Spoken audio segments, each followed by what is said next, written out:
I can see a lot of curious faces in the audience.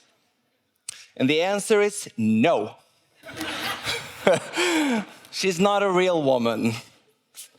And to all the men, no. Feeling what you're feeling does not make you any less of a man. Well, except you, sir. My name is Pamela The Pam, and I am a real drag queen.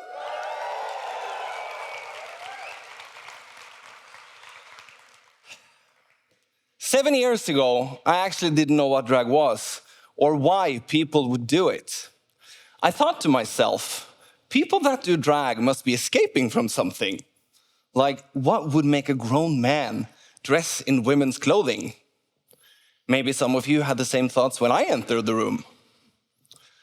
Society has a need to put people in a box, and I'm ashamed to say that I actually was one of them in this case. The fear of things we don't understand makes us put people in a box where they don't necessarily belong. So what is drag, and what does it mean? There are discussions about where the word drag actually stems from. Some believe that the word drag is an acronym from manuscripts connected to William Shakespeare. Only men were allowed to act in plays, and when portraying women, the description would be dressed resembling a girl, D-R-A-G, drag. Right? Although this is by many considered a myth. More likely, however, is the theory that the word comes from the theaters in the 19th century, simply because actors would drag capes and costumes along the floor while performing. And now, what is drag? What's all of this? Most people would probably say that drag is a man dressing up as a woman or a woman dressing up as a man.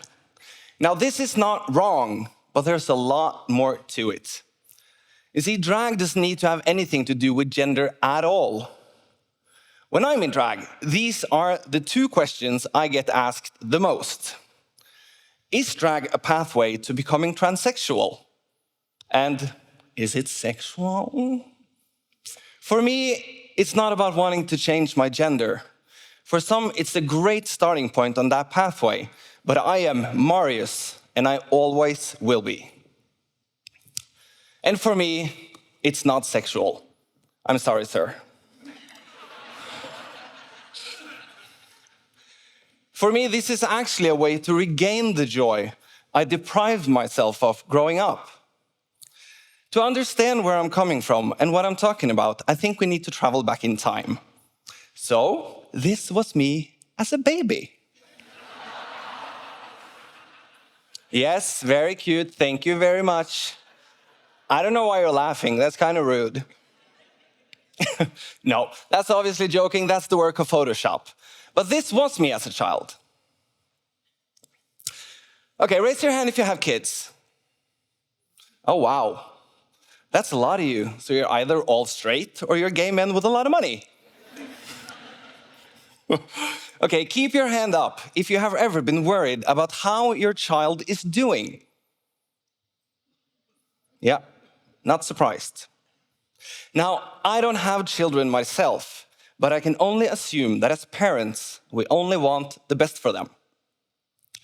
We want them to be happy, to have friends, experience love, and be accepted for exactly who they are.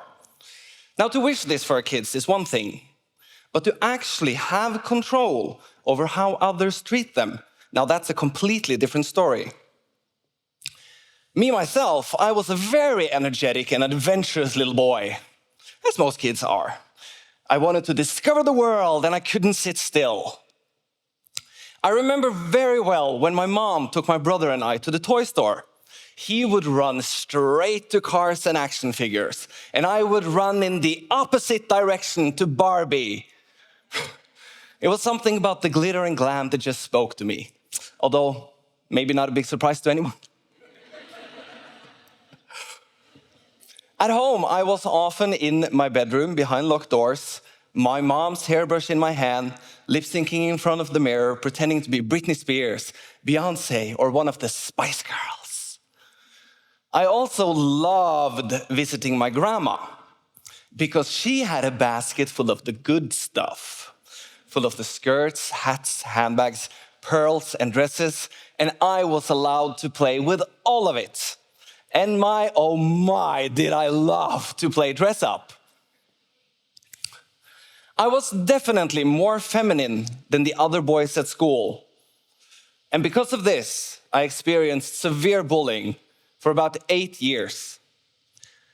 8 years is a very long time. After school, I often sat alone on a bench for 2 to 3 hours before then going home to my mom and lying about being out with friends. I did this very often. I was very ashamed to tell my mom that I was lonely. I was ashamed to be an outcast. I was ashamed that I didn't have any friends. I chose to put Barbie on a shelf. I changed how I dressed, how I spoke, what kind of music I listened to, and how I walked. The fear of being exposed as gay was horrifying. I even had a long time period where I tried to turn myself straight by looking at naked women. I told myself, if I just look at them enough, sure, you'll become straight. Well, spoiler alert, it didn't work. No offense, ladies. Not your fault. When I was 20 years old, I finally came out of the closet. To my surprise, this was received with nothing but love and support. But I was still consumed by one thing only. Don't be feminine. The best compliment I could get was, wow, I never would have guessed that you're gay. The same year I came out was actually also my first encounter with a real drag queen.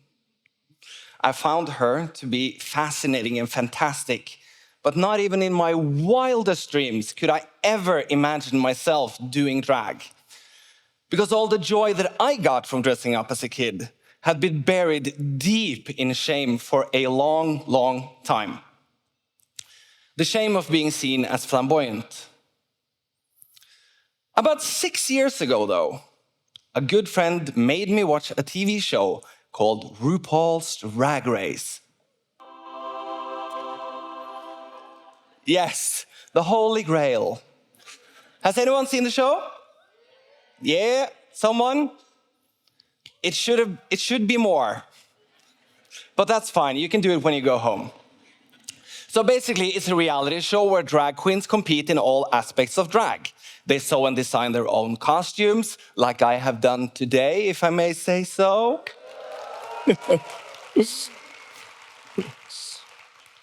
They do their own hair, well, which I have not done, but that's okay. They do their own hair and makeup, they lip sync, they dance, and they act.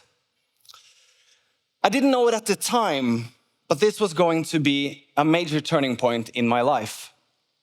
I remember thinking, if I had the courage to actually do this, I would be really good at it. Because this is something that has all my interest packed together in one field. Fashion, makeup, also the fact that you can be a superstar without being blessed with a beautiful voice, which is very convenient for me. The thought of me entering the world of drag was exciting, but also very, very scary. For Halloween that year, a good friend helped me get in drag for the very first time. I looked a hot mess, but I felt like $1 million. I had never spent more time planning a Halloween costume. In a strange way, I felt more proud than ever. I walked with my head held high, and all the feminine sides of me that I have been pushing away for so long, all of a sudden I let them all out, and it felt so liberating. For the first time, I was the Barbie doll that I put aside for so many years. I was completely fearless. Regardless of this, a whole year would pass by before I ever did drag again. The fear of judgment was still there, and I needed Halloween as an excuse to dare to do it. Because then I could hide behind the fact that, no, I don't do this. This is just the costume. Because what would people say about me if I actually did drag more seriously? Who would want to introduce a drag queen as a date to their family? Would people think that I actually wanted to become a woman? What would happen to my masculinity? I was very afraid of all the misunderstandings that could occur. My biggest fear was, would I be labeled undateable? And would this mean I end up alone? Luckily for me, though, I was fortunate to meet my boyfriend. Yes, very cute. He was a massive support, and he really encouraged me to follow my dream. After some time, he even joined the fun, and our passion for drag grew stronger together. By doing this, I learned that most people, they don't actually have any prejudice against this. In fact, the opposite. We've received an enormous amount of love and gratitude for doing what we do. Who would have thought that it actually means something to young queer people that we walk the streets in high heels and wigs? Not me, but I've come to understand after doing this for a while now that it really, really does. And it gives me tremendous motivation to do this drag as loud as humanly possible. Drag queens have been a significant and essential part of the LGBTQIA+ movement since its beginning. The Pride movement began in 1969 during the uprising against the police raid at Stonewall Inn, a gay bar in New York City. Many of those who led this resistance were transgender individuals and drag queens. But everyone who was fighting on the barricades did what they did so we could be free to live our lives, follow our dreams, and be our authentic selves today. I am very, very grateful to our ancestors, and I'm also very proud to know that I am now a part of the Pride movement. And if I can be a part of passing the baton on to the next generation, then that means everything to me. Because this, to me, this is not just about drag, but every dream that might be a little different from what society or your circumstances expects of you. I'll conclude with this. Don't let the fear of what others might think of you stop you from pursuing something you're actually passionate about. And to all the parents out there, if you have a little boy who likes the color pink, or you want to play with a Barbie doll, or if you have a little girl who likes soccer or want to play with a toy truck, please let them. I really believe the joy I got from being allowed to dress up at my grandmother's, the joy I got from being allowed to choose Barbie, the joy I got from basically being myself as a child is a big part of why I got through a long and very tough period in my life. So please, be supportive, even if and when you don't really understand something. Thank you.